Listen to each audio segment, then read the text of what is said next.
done. Now.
Now we can finally play the game.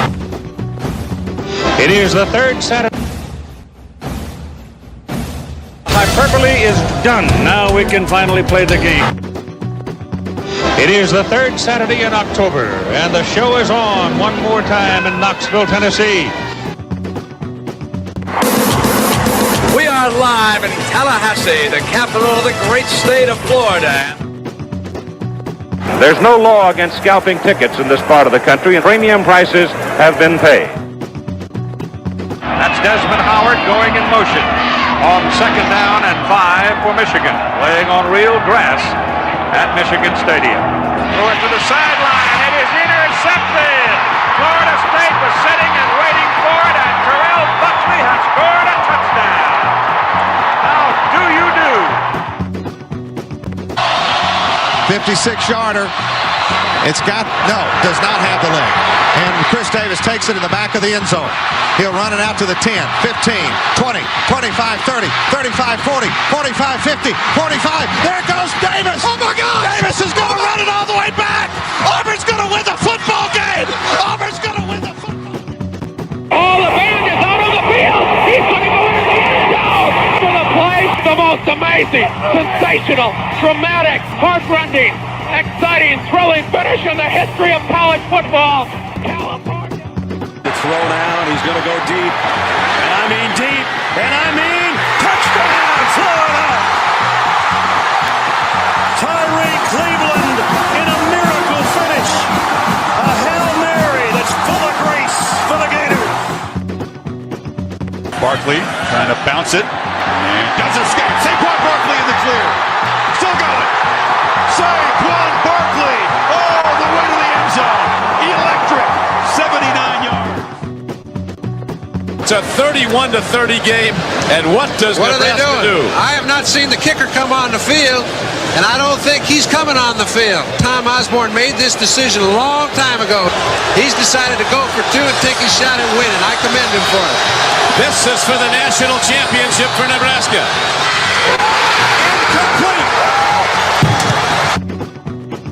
And if in 48 seconds they become the winner, they certainly deserve to be national champions. The Seminoles of Florida State, one of the great traditions in college football, and this becoming one of the nation's favorite rivalries.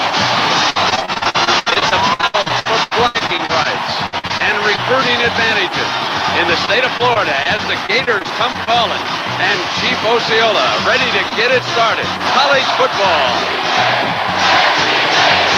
a matchup from the state of Florida.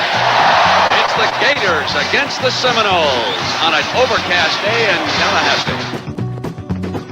Moody flush, throws it down. Caught by Boston College. I don't believe it. Today, we've got number 1 Seminoles against number 2 in the capital city of Tallahassee.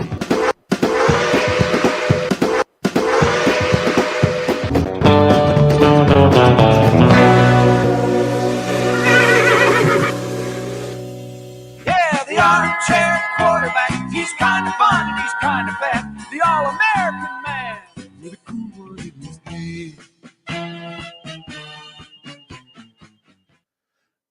Good morning, Vietnam. How are you guys today?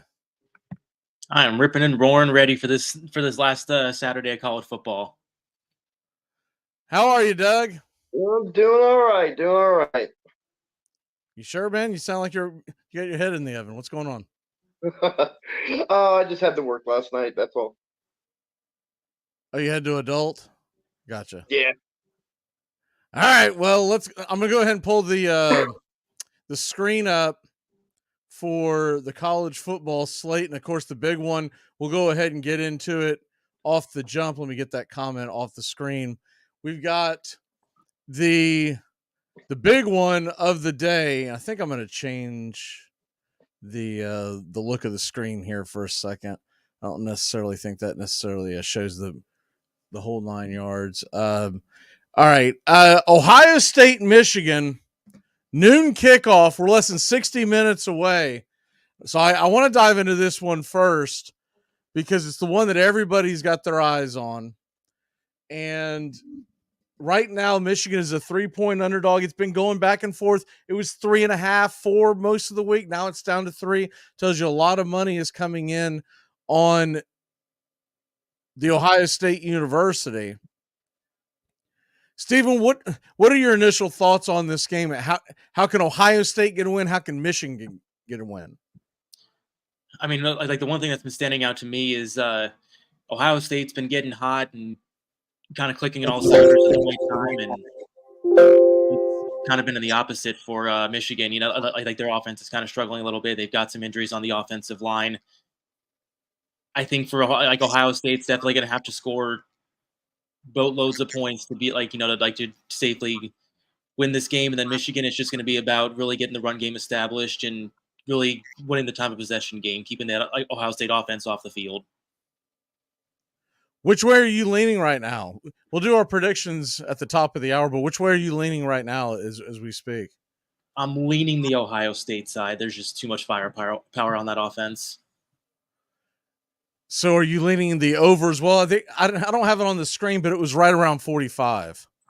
Yeah, no, I'm leaning the over. It's I forget the exact stat, but it's gone over like 7 of the last 9 games. Doug, what say you? I think this key to this game is close to what Stephen was saying.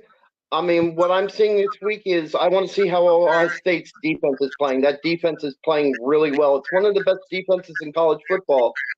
And I think the key to this game is, can Ohio State prevent McCarthy and that running game matriculating down the field? And that's what's going to come down to. I think it's going to come down to how well Ohio State's defense plays. I guess I'm in the minority on this. I'm actually leaning on the under. And I do understand the stat that it's gone over, and it's gone over in a big way, but I don't know if Ohio State's defense has been as dominant in previous years. And I kind of feel like what I really love, and I'll have to double check the number here in a second, I'll pull it up. But the idea that we get a very low scoring first half, maybe it ticks up a little bit in the second half. I could see that. I just think Ohio State's defense has not given up many points to hardly anybody. And I know Michigan's not just anybody. But considering when they come out of the gates today, Ohio State and Michigan, I will be interested to see who is going to let her rip and who wants to play the more controlled offensive game plan. And I've got a feeling that you're going to see kind of almost like a classic boxing match where they're going to be feeling each other out at the beginning of the game. I just don't think either one of these offenses are that explosive, and they haven't played much of a slate. Like everyone gets on to other teams about who have they played. Who the hell has Ohio State and Michigan played, right? Penn State, that's it. But we all know what Penn State is. Penn State is a team that beats up on the lesser things, but they can't get over the hump to beat Ohio State or Michigan. Not saying that Penn State's a bad team. I think Penn State's a good team. But that's the one matchup that they've had. Ohio State did get the game against Notre Dame earlier in the year, but that's proven to be something that wasn't as impressive as it once was, right? I don't know if either one of these offenses are explosive. Michigan's going to have to shut down Marvin Harrison. If they do that, I haven't seen Ohio State. In other words, this doesn't feel like the C.J. Stroud, Justin Fields-led Ohio State offenses. This seems more of a methodical. This almost feels like a throwback to me, almost like to the days of Archie Griffin, where they would just run it right at you, play good defense, and make sure that what was the old saying that their head coach always said for Ohio State? Only three things can happen when you throw the ball forward, and two of them are bad. And so that kind of mentality in Big Ten football for years, and I know it's changed a little bit, but that mentality for years kind of led the Ohio State mindset, and we might see a little bit of a regression back to it. I don't know, like, if you think it's going to hit the over, what's the score that you like, Steven, right now? I could see, like, I'm liking like a 27-24 type game. Okay. And see, I can buy into that. I really like the idea of teasing the over and teasing Ohio State's line, right? So Michigan still gets the win, but the idea that they're going to beat them by 9 or 10 points seems a little pie in the sky, right? So, Doug, where are your thoughts at on this? Easily, I think Ohio State's going to win this game. I think it's going to be like 30-24. I could see this game coming down to the last play of the game easily. Whoever scores last. So you like the over as well, okay? Yeah, but like, just barely. I'm in the minority of it, but the unders have been hitting at such a high rate this year, both college and the NFL. I might be dipping to the well one too many times, right? I might find out that there's a damn reason why. Okay, right now it's 46.5. That's what I got it on HR Bet, Hard Rock Bet on the Florida app. I got that. Is it yesterday or the day before? I saw it 46.5 when I took it. I kind of expected it might go down. It has not gone down. And then I also took a teaser of Ohio State and the under. This is going to get blown out the damn water when it's 21-21 at the end of the first quarter. I'm going to be like, that doesn't matter. Tear up the tickets. Because I don't feel comfortable one way or the other taking Michigan or Ohio State. Even if you say, well, just take Michigan on the money line. I'm not convinced they're the better team. Mm-hmm. And I do think I know a lot of people kind of overlook it. I don't think you should overlook the fact that Jim Harbaugh is not going to be on the sidelines. And there is a factor there. If it wasn't, then he wouldn't be the head coach. He wouldn't be making all those millions. All right, we'll move on from that. The next game, we'll do this chronologically, games of importance. Kentucky is at Louisville. Louisville now giving up 7.5. It was 6.5 earlier in the week. So really coming up, and it looks like everybody is on, and rightfully so, on the Louisville Cardinals. Stephen, what say you? You just saw this team play up close and personal last week. Kentucky, beginning of the season, looked like they might have had something, and then they've just kind of fallen off. By the way, this game is at Louisville, y'all. Where would you be leaning here? The over-under is 49.5. I'm kind of with the public on this side. It's the line opened at 2.5, and it's up to 7.5, and I'm still going Louisville. They've looked like the far superior team to Kentucky. Doug, what say you? Yeah, same thing. This is no brainer. I mean, Louisville's just going to roll over Kentucky. I mean, watching Louisville for the last couple of weeks, I'm just impressed with how they turned this football program around. Yeah, I took Louisville on a teaser earlier in the week when it was -6.5. So I just need them to win. They're the second half of a teaser. The first part that I had was Oregon last night. Getting that, I got that down to 6.5, minus either -1.5 or -0.5. Doesn't matter. Oregon won going away. The Pac-12 title is set. Pac-12 title game is set, y'all. It's going to be Oregon versus Washington. It's next Friday night. We'll have the call here, play-by-play. And because of that, because we're doing the SEC championship game the following day, the Armchair Quarterback Tailgating Show is going to come on a little later next Saturday. Doug, I think I've gotten with most people. I don't think I've gotten with you yet. We'll get together off air and find out when you might be available to come on. But it looks like we're going to probably do like a either 60 to 90 minute show. So it'll either come on at 2:30 or 3 o'clock, depending on how many folks are going to be here. I don't want to cram it in where there's like 9 of us on the camera at the same time, right? But that is set. Oregon rolled as expected. Man, how about Texas? Whew! I did not see that coming. I lost that one. I had Texas Tech in the points. I thought Texas Tech would give them a fight. They got blown out the water. Yeah.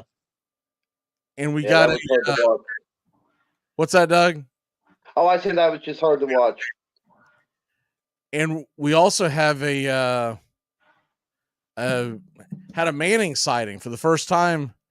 Manning got snaps in the game. I didn't see his stats. I was kind of watching it in passing because the Oregon game was going on at the same time. But that to me was a huge win for Texas. It punches their ticket, gets them to the Big 12 title game. Depending on what happens today, we'll see who they end up playing. But Texas still lurking around there. If they win the Big 12 championship, they're going to have an argument to get into the college football playoffs. Do you see a scenario where both Washington and Oregon get in? Yeah, Florida State has to lose. Oh, Washington and Oregon. Yeah. No. Well, total chaos. Because Washington would have lost the Pac-12 championship game, so they're not going to have a conference title in their pocket, right? Yeah, but like they've already beat Oregon before. Right. But if Oregon beats Washington for the Pac-12 championship, they're going to get the nod over Washington. The only way Washington gets in, honest engine, Washington needs to win the Pac-12 championship. I mean, you don't want to be screwing around. First of all, you play Friday night, so you're not going to know the outcomes of all the other games. But you think about the argument, what if Alabama were to beat Georgia? There's no way a Pac-12 team gets in over Alabama, right? And there's no way that a one-loss Washington team is going to get over the two-time defending champion Georgia Bulldogs. So what if the game today is an absolute blowout? One of Ohio State and Michigan's got to fall out of the contention completely. Well, this game is an elimination game. I'm almost positive. The only way that doesn't happen is if you get complete chaos and the loser or the winner of this game loses the Big Ten championship. Yeah. Because you're not getting in with one loss, whoever you are, whether it's Ohio State or Michigan, because your resume just isn't that strong. It really isn't. Especially if you're Michigan, what do you have your hat to hang on? That you beat Penn State? And I mean, they played nobody out of conference. Ohio State's got a stronger argument than Michigan does. But you know, rightfully so. If you don't play anyone out of conference, you shouldn't get the benefit of the doubt. Now, we're not going to have this argument next year because 12 will be in. But I think the argument you will get is when you get at the bottom, when you start figuring out who the 12, the 11 team, the 10 team are. I guarantee you the teams that play out of conference, difficult schedules, they're going to get the nod over the teams that go out there and play absolutely nobody out of conference. No, I agree. And it's just kind of it's a shame this year because going back to the Oregon-Washington, I truly think that they are two of the 4 best teams in the country. And it's a shame that one of them is going to get knocked out of that chance to get the title. Yeah, I'm not convinced that they're one of the 4 best, but I would say that they're probably one of the 6 to 8 best. I've just got this belief that Oregon's going to wipe the floor with Washington. Now, I could be way off on that, but they lost that game in Washington by a missed field goal. We can't forget that. And Oregon since then has looked like world beaters, and Washington's looked very pedestrian. Washington is winning. You know, Washington hasn't won by double digits in over a month. Yeah. So, you think of some of the close calls that Washington had. I'm just not sold. I'm going to rattle off the scores real quick for Washington, and I'll show you why I say what I mean. They beat Oregon State by 2. Oregon State just got blown off the field by Washington. They beat Utah by 7. Utah the next week got murdered. And that game turned on a couple of goofy plays. They beat USC by 10. They beat Stanford by 9. Arizona State by 8. I'm not going to downplay the win on Oregon by 3 because it's a good team. Arizona, good team. But you just look at the way that their entire schedule has played out. And it's not a given they're going to beat Washington State, but I would think they would beat Washington State. Washington State's not that good of a football team. They're okay, but they're not. Washington has no business losing that game this week.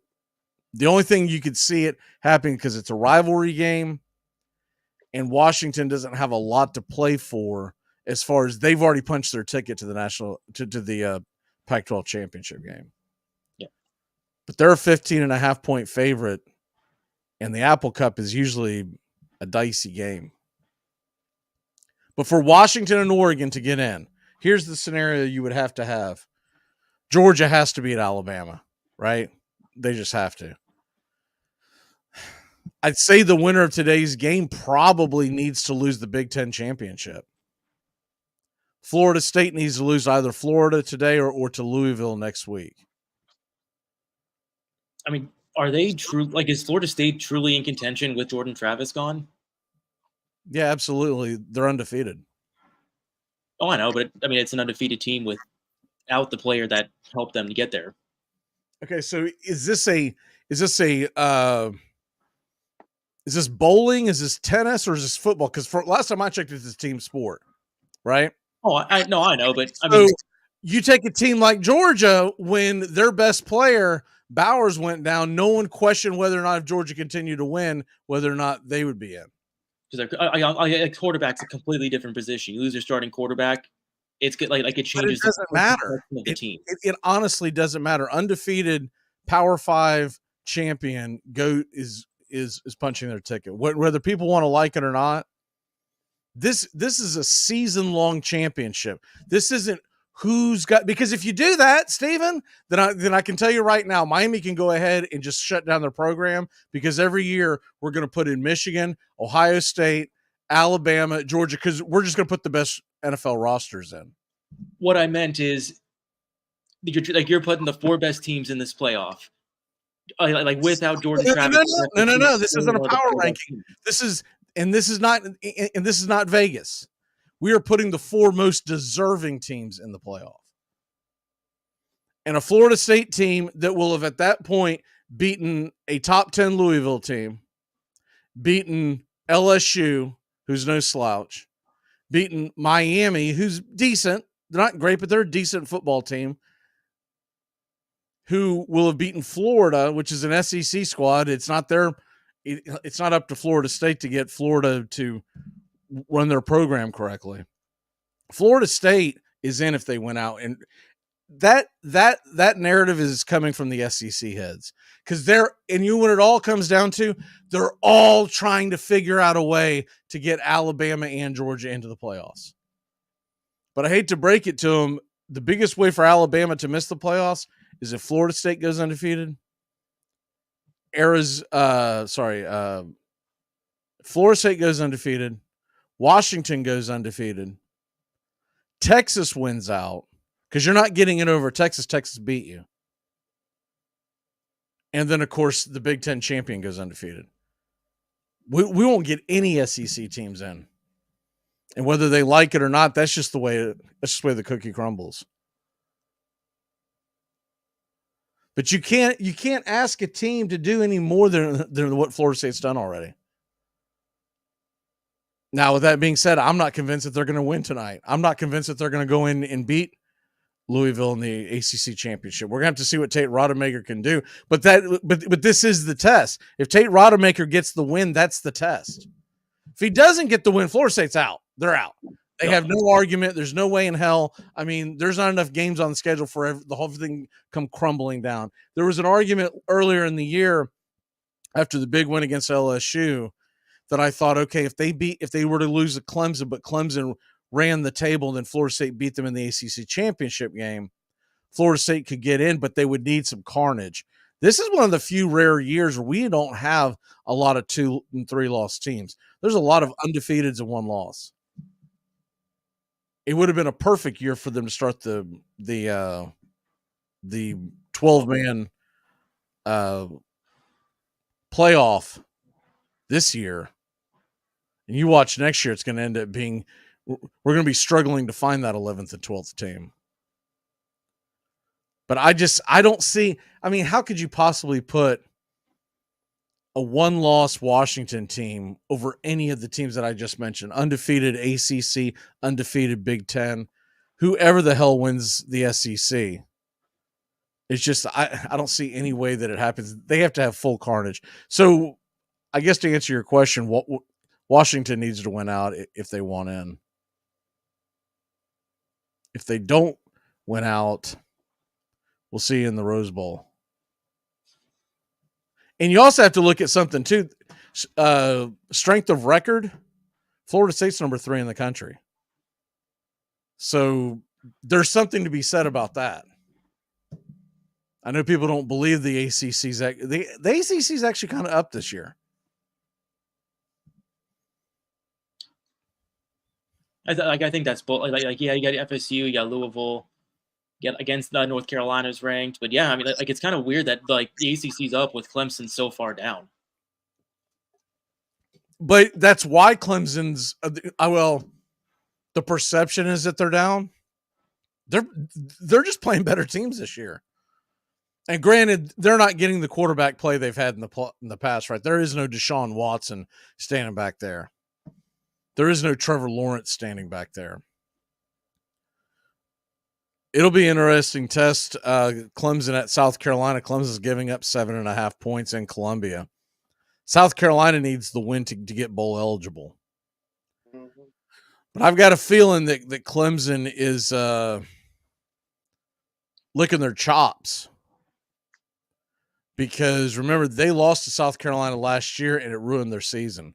And now it's come out, I don't know if you've seen the reports or not, but it's come out that South Carolina was given the same, cheating signals, whatever you want to call those,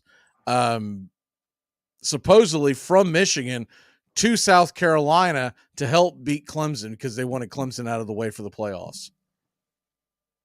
God. By the way, I'm looking at it live. There's a bit of a scrum between Louisville and Kentucky pregame. It's happening around midfield. Something tells me Kentucky players probably did something to the Louisville logo. That's usually what starts this nonsense. Did we ever get a prediction on that? I got sidetracked. What, on Louisville, Kentucky? Yeah. No, but I'll just throw it out there, 40-20, Louisville. 40-20. So you like score got me today. So you like the over as well. The over's 49.5. Doug, what say you? Yeah, I like the over too. I got Louisville winning 45-24. Team is in the chat saying, take it easy on my Gators today. Dude, we got a backup quarterback in there. I don't know how much taking it easy. We're not taking our foot off the gas at any moment, man. This is going to be a fight. Yeah, I like Louisville to win this game. Kentucky might have just poked the bear there. Yeah. Yeah, they're showing it. They were doing something on the logo, but it was kind of far away. I can't make out what they were doing. But Louisville, I kind of like Stevens' score. I'll probably go a tad lower, but not much lower. I'll say 35-17, just getting on the over. I like the idea of grabbing Louisville on the teaser much more than I do the over-under. Texas A&M LSU. Or as most people are referring to this, the Jaden Daniels last final Heisman bid. The over-under in this game was at 67.5. I do love the over in this game because I believe that Jaden Daniels is going to play the whole 9 yards. They know if Bo Nix and Oregon lose next week, it's Jaden Daniels' trophy to have. If Bo Nix wins, I think Bo Nix walks away with the Heisman. If they lose, I think it's probably Jaden Daniels. I will take it's a 12-point spread. I will take LSU to win this one. Going away. I wonder how much fight A&M has left in the tank. Give me LSU to score 45, so 45-28. What say you, Doug? I got LSU winning this one. I had the score. I thought it was maybe a little bit closer. I had them winning 38-31. Steven? I got a little closer, 48-40 LSU. I do think the Aggies are going to cover. The Iron Bowl. Alabama is a 14-point favorite. The over-under is 47.5. It is in Auburn. Auburn's played a little better at home. Anyone giving Auburn a chance of winning this one? I mean, anything's possible, but I mean, after that drubbing last week, it's so hard to have any faith in them.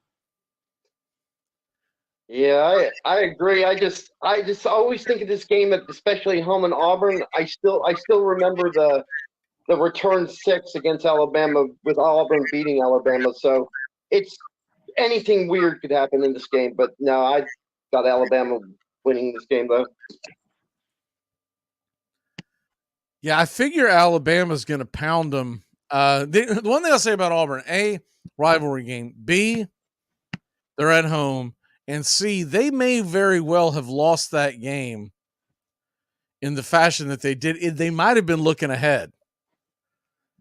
And so I know it's kind of funny that everybody looks at it and says, dude, how the hell did you pay a team $1.7 million to come in and kick the crap out of you? But it happens.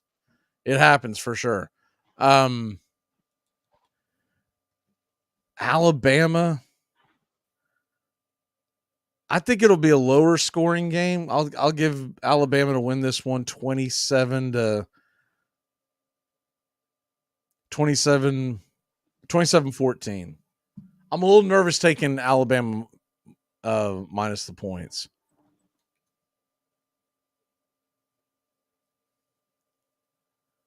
Next, what's that? Go ahead, Doug. All I was going to say was, I got Alabama winning this game, but I would bet against that spread. I got Alabama winning, but I think it's going to be like 28-20. I don't think they cover their spread. Yeah, Arizona State. Anyone have any reason to believe Arizona doesn't walk away with the 13-point win in this one? Not a shot. No, I don't think so. I think it's going to be a lower scoring game than people think, but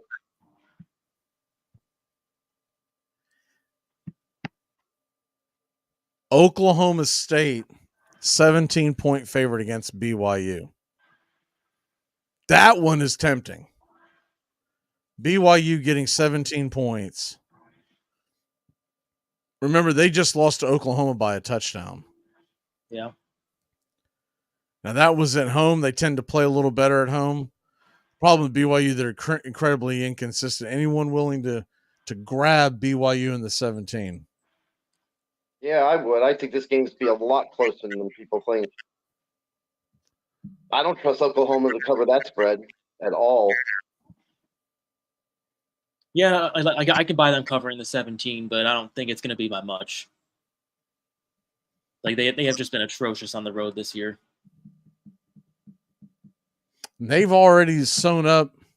Oh no, they haven't. They're still one win away being bold. By the way, we're going to get several teams in college football this year that are going to be under 500 that are going to get asked to go to bowl games, because so just like we talked about, there's all these teams who are undefeated, one loss. When that happens, that means that all these other teams didn't get wins, right?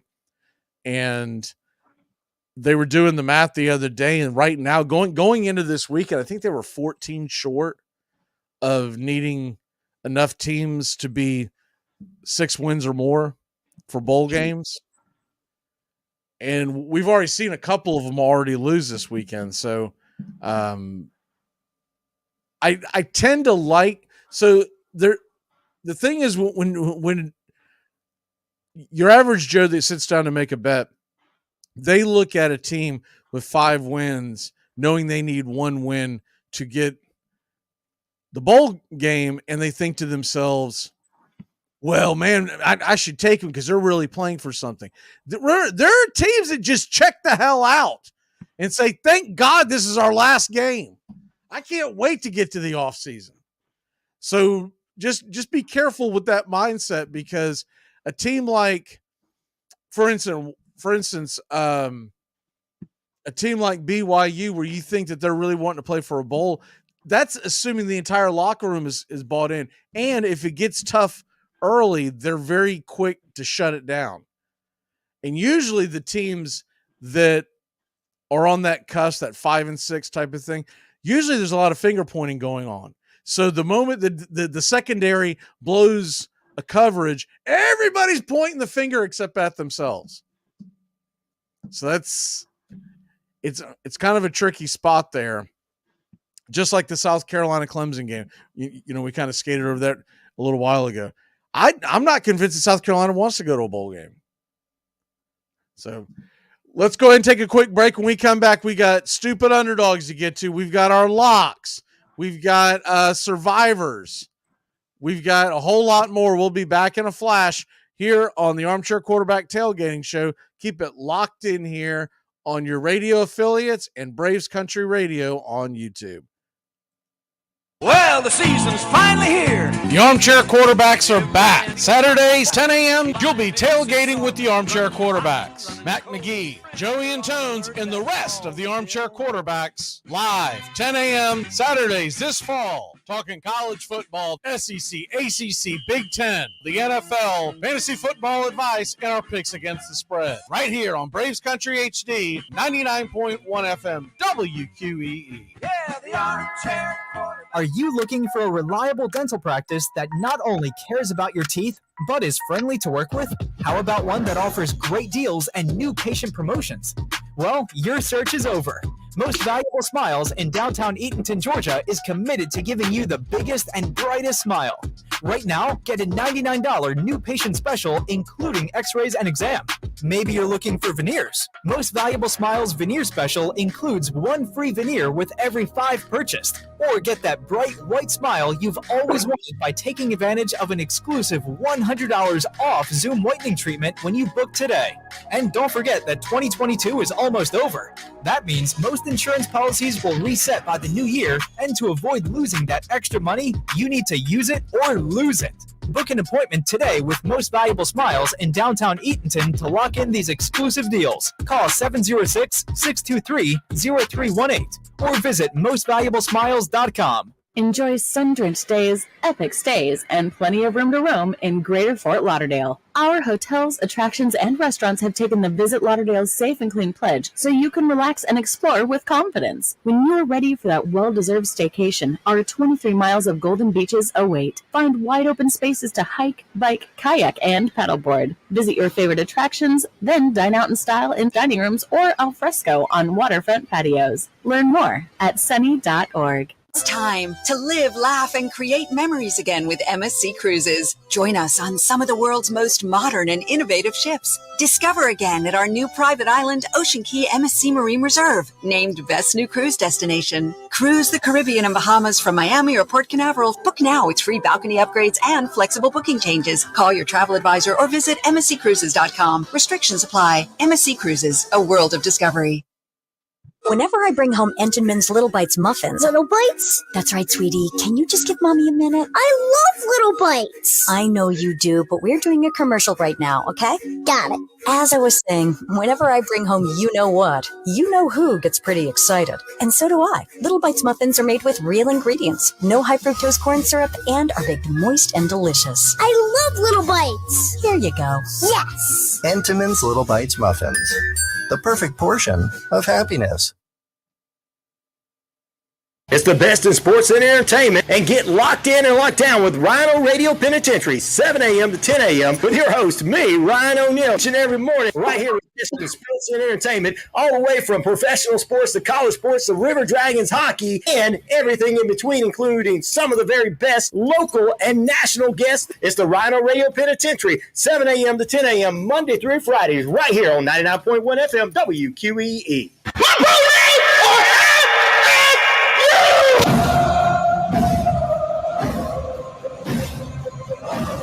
Welcome back. Get to Florida State, Florida here in a second.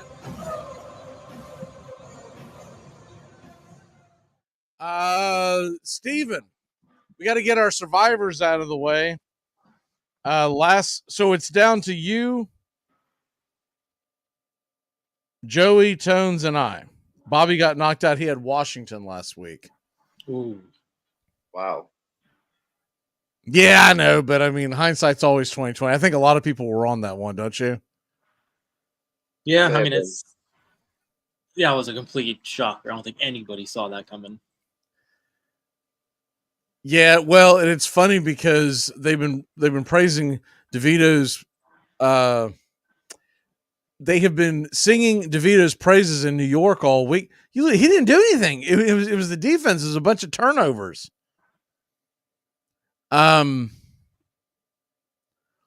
Looking at this week, who are you going with Survivor? Man, it's rough because the teams that I'd be targeting are already out. Like they already played on Thursday or yesterday. But I think sorry, Doug, I'm gonna go to the Chiefs here.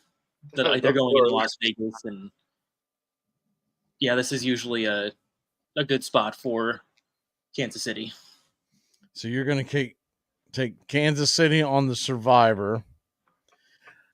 I thought about that, but what the hell? I might as well die by the sword. I'm going to go ahead and take the Tennessee Titans. They're at home against Carolina. Neither team is particularly good, but Vrabel's usually pretty good at home, so that's who I'm going to roll with.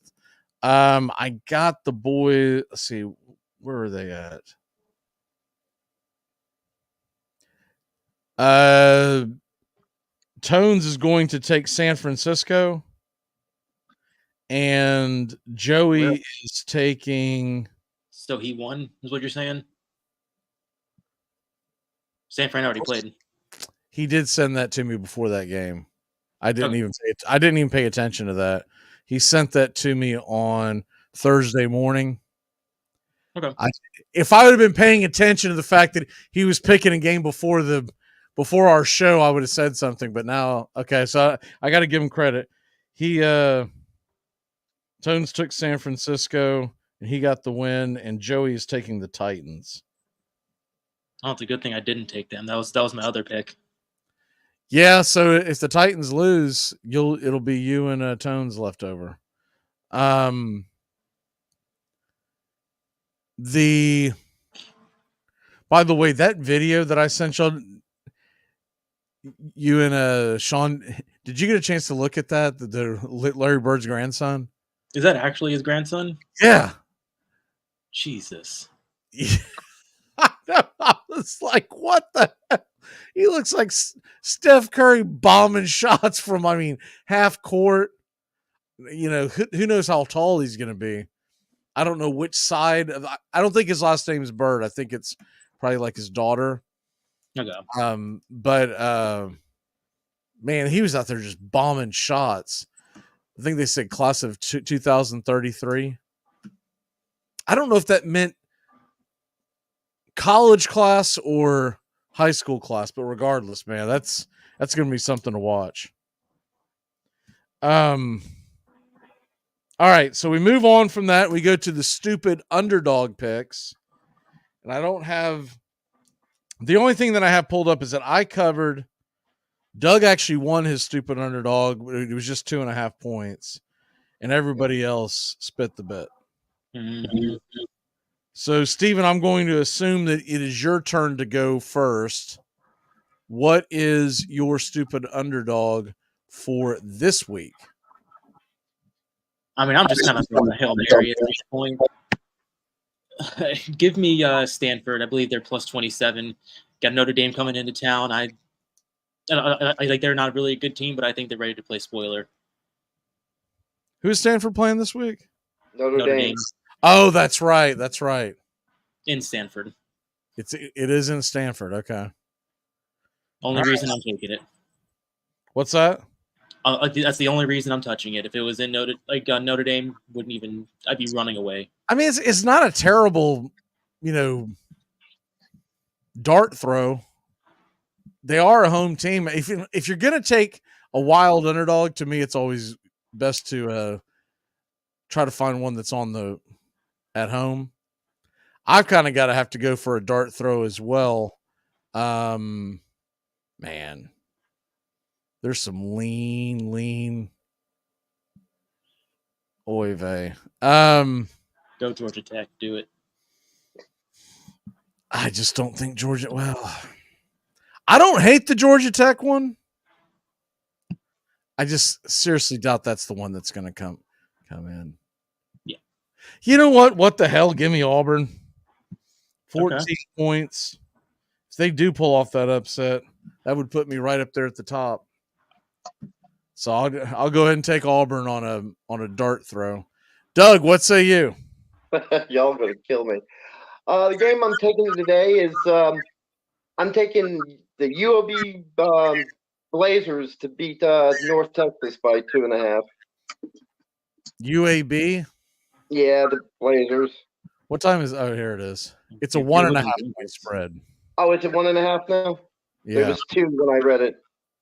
I'll give you 2. Okay. No sense of us doing a deep dive and look. The only reason I took this 5 minutes later, we'll move on.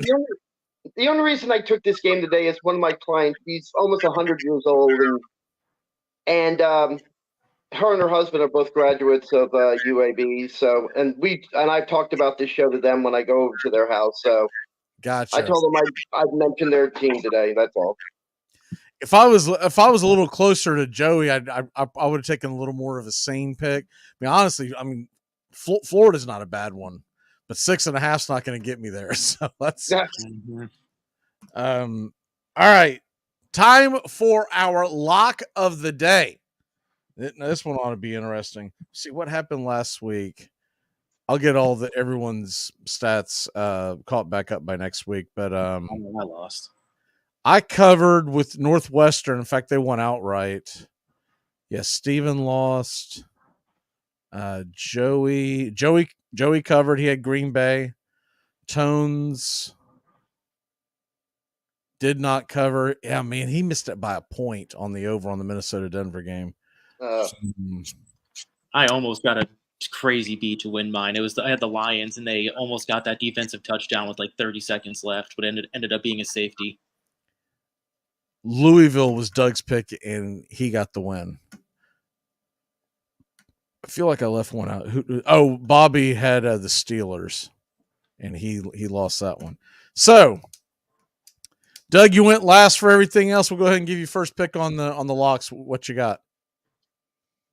Well, as much as I hate it, my lock this week is with the Chiefs. But my lock is they're not going to cover that spread. They're like what, a 9.5 point spread? I'm betting against the spread. What's that? 10. Is it 10 now? Same difference. This game is going to be a lot more of a low scoring game than people think. Yeah, you know that Kansas City offense is interesting because they really have not been Kansas City offense for weeks.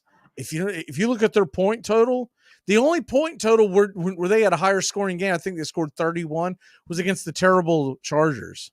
Yeah, and that's the thing. This year, the story with the Chiefs is more about their defense than their offense as well. It's so funny. If you remember when the Chargers won that Monday night game against the Jets, do you remember the post-game press conference? It kind of went viral where Staley was standing there and goes, "We're back. This is the way our defense is supposed to play. We're back. Yeah. We're back." Because he'd shut down the Jets. They have not done it. They haven't stopped running water since then. Yep. That's very true. Steven, what is your lock of the day? I am going to the NFL. Give me the over in the Rams-Cardinals game. The over's at 45, I believe, or 46. But either way, give me like that over is going to be smashed. The Rams are getting Kyron Williams back this week, and he's been one of their best players on offense. The Cardinals cannot stop the run. With the Cardinals have Kyler Murray back, that offense has looked tenfold better. There's going to be points scored in that game. 40, it's in a dome, 45, 46. It just feels way too low. I am going to take an over-under as well, but I'm going to take the under. Illinois Northwestern. The over-under is 47.5. I just watched Northwestern attempt to play offense. I don't know what the hell I was watching last week, but it was not offense. That was one of the most brutal games I have ever had to watch, but it's because first of all, it was my lock on the show, but then the other thing was I actually had money invested into it. I'm trying to remember what the other I was watching 2 Big Ten games at the same damn time, and I remember at one point looking at it late in the game, and there was a total of 30 points scored in both games. Both games come out. It was the most brutal. I don't even remember what the hell the damn game was, but I remember going, "What have I gotten myself into?" But I'm going to do it again today. I don't believe that there's enough offense. There's just no way. See if I can pull it up. What was last week's Big Ten slate? It was I think it was the Iowa game. Yes, it was Iowa, Illinois. It's exactly what it was. They were at the half, and they had scored 19 points at the half. And the Northwestern Purdue game was 6-0 at the half. So there was 25.5 points scored in those 2 games. And you know, y'all know how my living room is laid out. I had those 2 games on my big screens. Oh God, that sounds. I know, but I was like, well, I invested in this. I got to watch it. I kept, it was brutal. I could not get to the remote fast enough when the final gun hit on both of those games. because the Illinois Iowa total, so they ended up being 15-13 was the final. That total ended up being right over that. I mean, I want to say 28.5 or 29. It might have been 30, but it wasn't over 30. I know that. And I was holding on to my dear life. Yesterday, I hit a teaser on the over in the Nebraska-Iowa game. That game ended up being a total of 23 points. The over-under going to that game, I've never seen it this low in college football, 24.5. So I took them on a teaser. I was like, surely to God, they're going to score 19 points. And then, man, you start seeing the clock go tick, tick, tick, tick, tick, tick. Like, it's never going to get there. They finally hit 20 heading into the fourth quarter. It was 10-10. I was like, thank God I can turn this crap off. By the way, that sounds like I don't even know how you did that. I have a sickness where I really like to find the under or the over that's on a low total. And I really like to get invested because I love defense. So I'll get invested in that. And just like today, I'm going to have a good chunk of change on that under on the Illinois game.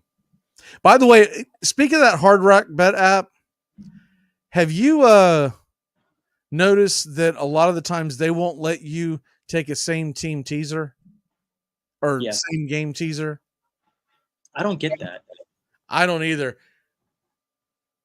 And you mentioned it in the chat the other day. I cannot wait for other books to open up because they're going to have to get with it. Yeah, I mean, the lines are they're not good. I mean, like the only thing I'd say that they have better lines on are player props. They're consistently good lines. Right. Now, sometimes you can go in there and find a line that you like that's a little better because it's either higher or lower than another book.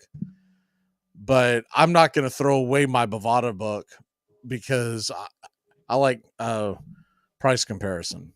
Mm-hmm.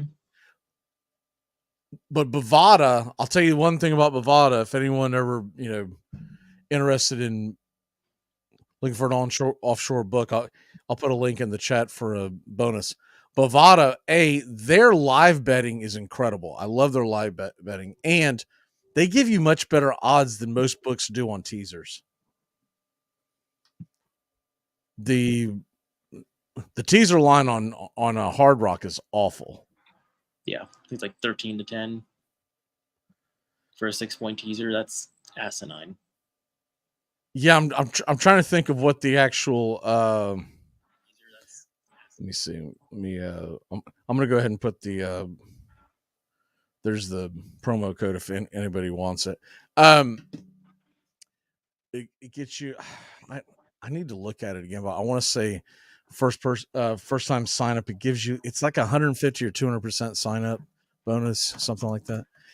But yeah, that's so. On a 6-point teaser, I think it's -125, and on a 6.5 or maybe it's a 7-point teaser, it goes to -140, and it's nowhere near as bad. Like on Bovada, I think it's an 8-point teaser that's -140, so it's incrementally higher than the rest. Any games we haven't hit up that y'all want to talk about the spreads on it before I do a last second rapid fire? We didn't touch on Florida State. We're about to do that. Okay. We'll go ahead and hit that one. Well, you know what? We'll do that one right after. Washington State, Washington. 15.5-point favorite. Would you, Steven, do you got the cojones to grab the Cougars and say, let's go, hang in there? Or are you taking the Huskies to roll? I don't think I'm going to be touching that game, but yeah, I think the Huskies are going to roll. There's no way I'm not touching that game. I got a case of Miller in the fridge, and I got nothing else planned for the weekend. I'm gonna have games all over the place. By the way, Doug, congratulations! I got your beer on Christmas Eve. Thank you very much. Some bitch. I told you the Raiders' defense was a little bit better than people thought. There, man, that I was like, I knew I was screwed when they called the scoop and score back. Mm-hmm. Very first part of the first quarter. Yep. I was actually in mid-text about to send it to Stephen and Sean in our group text about that play. I don't even remember what GIF I had, but basically I was celebrating that they were already on the board. And just about to press it, and I see a replay. Let me hold off. Let's not pull a Sean and have his texts are by far in the history of all text messages age the worst, right? So I'm like, let's not pull a Sean. And I held back and I watched and I go, son of a. I still hate what they call and don't call, and I'm not picking that game in particular, but I'm talking in general. What they call and don't call forward pass in the National Football League these days. Yeah. When they say, "Oh, the ball wasn't in his hand," so it's a fumble, right? If you throw the ball forward, I don't give a damn how you got it there. If you punch it, it's still a forward pass.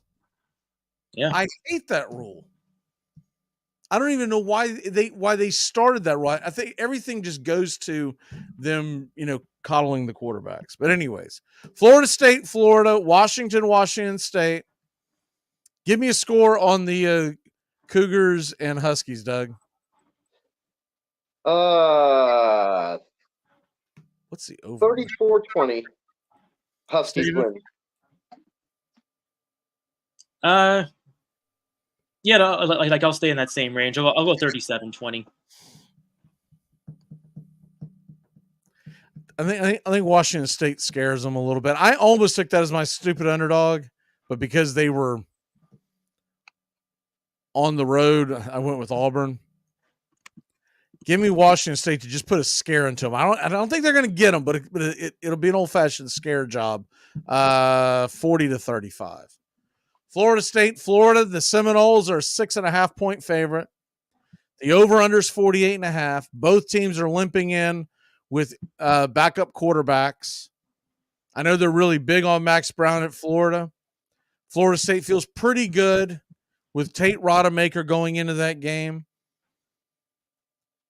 He's never really had the reins put to him. He's never had an entire week where he's been the guy. The main game that you point to of when he has played in a big spot, he came in for an injured Jordan Travis on a Friday night game against Louisville last year, and actually, after a shaky start, played really well. Stephen, what's your score in this game? I do think Florida State ends up covering the spread. I think, not by much, though. It's going to be a close game. Give me 31-21. Doug, what say you? I'm exactly in the same boat. I was gonna have Florida State winning this 30-20 because I just think the Florida State's coach. All you have to do is come up with a game plan, keep a little bit of pressure. I mean, your run game's one of the best in the country. All you have to do is just jam the ball, just 50 gut Florida all day, and you'll win. So I say 30-20. That was my thought. I've got Florida State stumbling out of the gate, so if you're looking for a line that you may want to get, I might take Florida in the first quarter. I'm a little concerned on how Rodemaker is going to play, but I do believe he's going to get it together in the end. And if you're around the 31 mark, that's about where Florida State tends to land. You got Rodemaker. You don't have Travis. I still think this offense actually might pass a little more. Because you don't have the RPO option. And it's not like Rodemaker's a statue, but there's a difference between Travis's ability to run and Rodemaker. Rodemaker's going to have to pick and choose. And I'll tell you what, man, Glenn that came in, the third string quarterback came in, that kid's more impressive than anyone that I saw last week. I just don't think he's got enough seasoning to trust him. Give me Florida State to win this game. I think they pull away in the end. We talk about Florida. or talked about teams that'll start pointing fingers. Let Florida get a couple of broken coverages. As bad as that defense has been, they're the first one to start pointing at your fault. It's your fault. Rodemaker's got to make sure when he starts the game, don't get caught up in the hype. Don't get caught up in the swamp crowd. Weather the storm. Florida State wins this one going away 34 to, I'll say 34 to 20. I do think Rodemaker ends up throwing for 3 touchdown passes. Now, they might all be bubble screens. We'll take it. If we can get a win, we'll take it. What Florida State's trying to do is they're trying to beat Florida, then beat Louisville, punch their ticket to the national title game, and the one to the playoffs. And the one thing, Stephen, I will cater to your argument is this: Florida State wins out, they're going to the playoffs. People are just going to have to deal with that. But there's a good chance that you're sitting there undefeated and a one-loss team is rated above you, because they're at that point. I do understand the argument of you want the best teams, right? Which means Florida State will have a very short-lived entrance and early exit because they will have to play the Georgia Bulldogs. Yep. I ain't looking forward to that. I can tell you that right now. I ain't looking forward to that. As we go to walk this off, Stephen, what's your one big thing today? One big thing there is going to be, I'm going to say Ohio State's going to pull off the upset today against Michigan, and I got to punch their ticket to the college football playoff. Doug, what is your one big thing as we walk it off? One big thing. The Raiders need to get themselves another offensive coordinator. After that, probably the worst Raiders game offensively I saw called. Bo Hardegree's got to go. My one big thing is this. We know Ohio State, Michigan, somebody's losing, right? I think we're going to get at least one, if not two more teams in that top 8, top 9, right? They'll have one loss or less. 2 of them outside of the Michigan. So a total of 3 will fall today. Could be Florida State. Could be Washington looking ahead to the Pac-12 championship game. It could be Louisville about to kick off. But I can't believe that we're going to go through an entire college football season and not have some kind of mayhem. I don't think Florida State losing would be that big of an upset because of the backup quarterback thing. But Louisville, Alabama, who am I missing here? Louisville, Alabama, Texas has already played.